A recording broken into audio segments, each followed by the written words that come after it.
Kwa mfano mimi itakuwa sio mtu wa kwanza kuona Morris akiwa uwanjani na Jonathan Soa ni kama kuna muunganiko mzuri baina ya wachezaji hao wawili.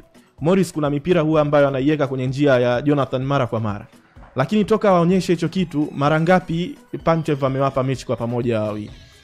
Leo atawapa dakika 45, kesho kutwa atawanyima kabisa. Kwa hiyo anachokizungumza kwenye muktadha wa wachezaji kupoteza nafasi ni kweli, lakini ukija kwenye big picture inawezekana hata na yeye pia anahusika.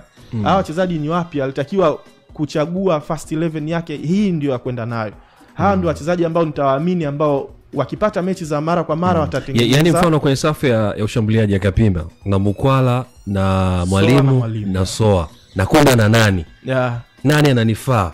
Akampa dakika za kutosha. Ama mechi za kutosha, sio? Baada ya hapo ndo atapata majibu. Na viungo wake ajue mimi viungo wangu ndo hawa, lakini kila mechi anabadilisha. Njoo kwenye mechi ya JKT, kuja kwenye mechi ya Petro, kuja kwenye mechi ya Stade.